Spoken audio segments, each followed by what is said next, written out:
don't look behind or stop anywhere, or else you will be consumed. Stella quickly escaped through the door. Alice persists in following the path that pleases her heart, despite the evangelist's repeated warnings. Alice is still anxious to know about the mystery door. Dear audience, aren't you anxious to know about the mystery door?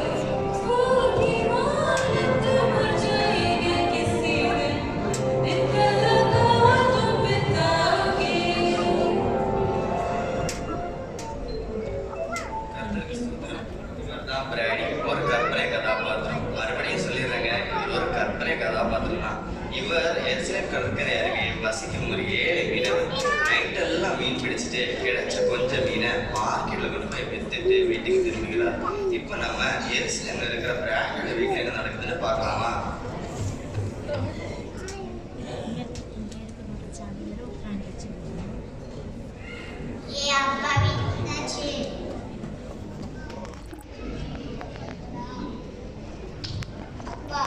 புது shoes வாங்குறீங்களா?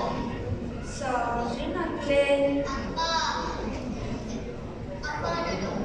நான் கேட்ட டாய் அது கூட வாங்கலையா? மக்களே sorry, நான் இன்னைக்கு ஒண்ணுமே வாங்கல. நான் இன்னைக்கு நினைச்ச மாதிரி ஒண்ணுமே நடக்கல. இன்னைக்கு கொஞ்சம் தான் மீன் பிடிச்சேன். இந்த பணம் உங்களுக்கு தேவையான பொருட்கள் வாங்க பத்துமான்னு கூட தெரியல.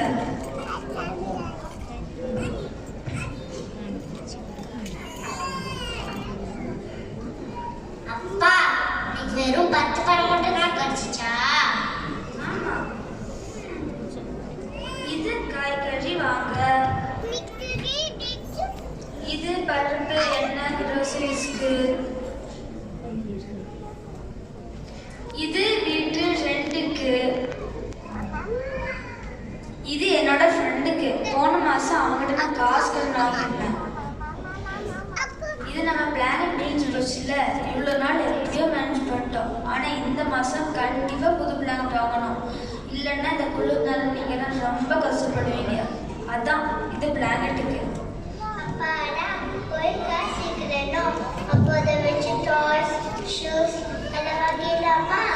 ஆமாம், இதுதான் லாஸ்ட் கஸ்.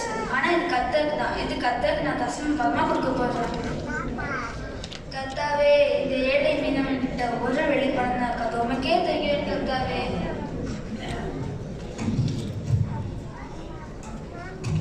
இப்ப பிராடி மற்ற மீனவர்களோடு இருக்கிறாரு.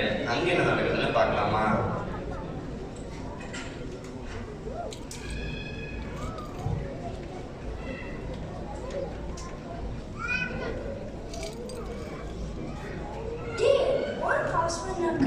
சரியா கேட்கலையே. அதான் எனக்கு மட்டும் புரியலடா. மோசமான இருந்தாலும் கடலுக்கு போறோம், ஆனா ஒண்ணுமே கிடைக்க மாட்டேங்குது. நீங்க சொல்றதெல்லாம் கேட்டுதான். நமக்கு ரொம்ப கொஞ்சம் என்ன கிடைக்கும். ஆனா நம்ம கிடைக்கிற கொஞ்சத்தை நம்ம கத்து ஆச்சரியம் பண்ணு நம்ம சொல்லிக்கிறோம். டாக்டர் പറയുന്നത് എല്ലാം ശരിയാണ്.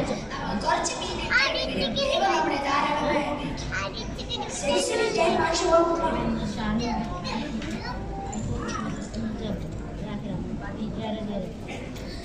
சாயங்காலம் ஆலயத்துக்கு போய் இந்த ஒரு வெளிப்படத்தை தசம பாகமாக போட்டுடணும்.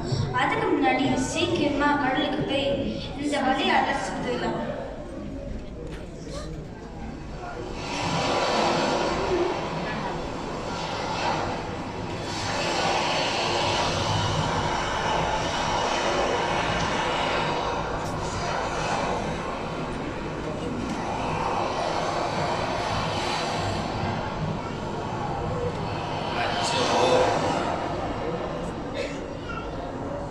அச்சோ, பாவம் பிராடி.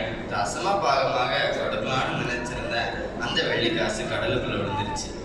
கடலுக்குள்ள விழுந்த அந்த வெள்ளிக்காசு போனதுதான். பிராடி அதை நீ மறந்துட வேண்டியதுதான்.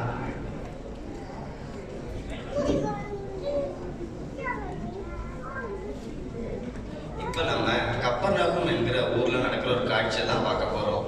காலம் கிபி 31ஆம் நூற்றாண்டு, அதாவது AD 31. இங்க பாக்குறீங்களே, இவர் தான் பேதுரு.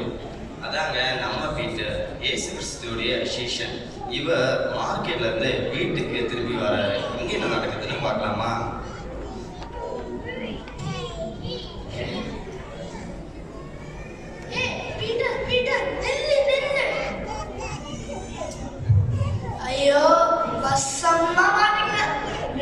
கடைசியில பாத்துட்டாங்களே. ஏய் நில்லு, உங்க காது கேட்கலையா? நில்லு. ஆமா, நீங்க இப்போ உண்மை குட்டுமா சொல்றீங்க. இப்போ நான் மார்க்கெட்ல திரும்பி போறேன். உங்களுக்கு என்ன வேணும் சொல்லுங்க. சொல்லுறோம். ஆனா அதுக்கு முன்னாடி உன் போதுகர் எங்கன்னு நீ சொல்லு. ஹே, அவன் போதுகர் மட்டும் இல்லதான், அவரோட ராஜா. ஆமா தானே? ஆமா, அவர் போதுகர் மட்டும் இல்ல, அவரோட ராஜா, யூதருக்கு ராஜா அவர்தான். ஏய் நில்லு, இன்னொரு முக்கியமான விஷயத்தை பத்தி கேட்கணும். உங்க சொல்லுங்க, நான் போகணும். உங்க போதுகர் ஒழுங்கா டாக்ஸ் கட்டுறாரு இல்லையா? ஆமா, அது எல்லாரும் ஒழுங்கா கட்டுறாரு. இப்போ நான் வெளியே டைம் ஆயிடுச்சு, நான் போகணும்.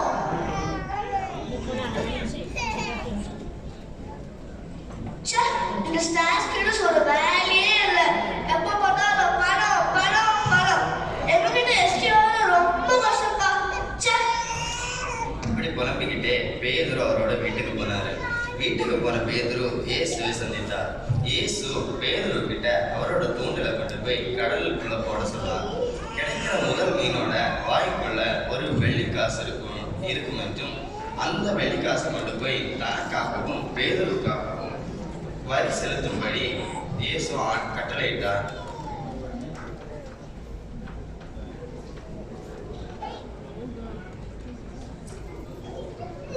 இத்தனை வருஷமே நான் மீன் பிடிக்கிறேன்.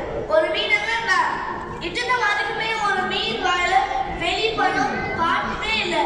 ஃபர்ஸ்ட் ஆஃப் ஆல் மீன் நட்டி வெளி பணம் சாடும். அவர் என்ன சொல்றாரு ஒண்ணுமே புரியல.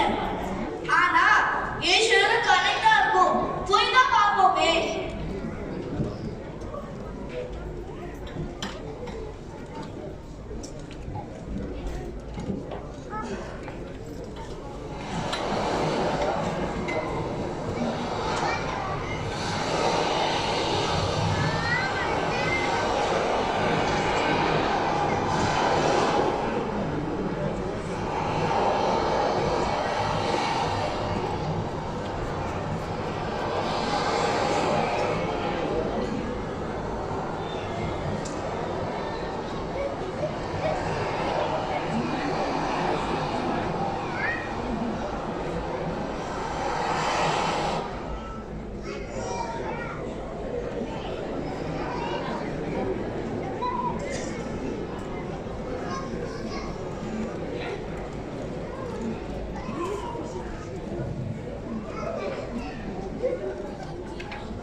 என்னால நினைக்கவே முடியல.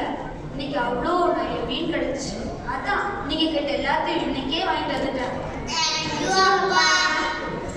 நம்ம எல்லாம் சேர்ந்து நம்ம கத்தைக்கு தேங்க்ஸ் சொல்லலாமா? 2 நாளைக்கு முன்னாடி பிராடோட பாக்கெட்ல இருந்து அந்த வெள்ளி பணம் ஏன் கடலுக்குள்ள விழுந்துச்சுன்னு பிராடிக்கு தெரியாது. கடலுக்குள்ள விழுந்த அந்த வெள்ளி பணத்துக்கு அப்புறம் என்ன ஆச்சுன்னு பிராடிக்கு தெரியாது. ஆனா இதெல்லாம் பார்த்துக்கிற நமக்கு ஒரு சத்தியம் ரொம்ப நல்லா தெரியும். அது என்ன சத்தியம்? ரோமர் 8:28.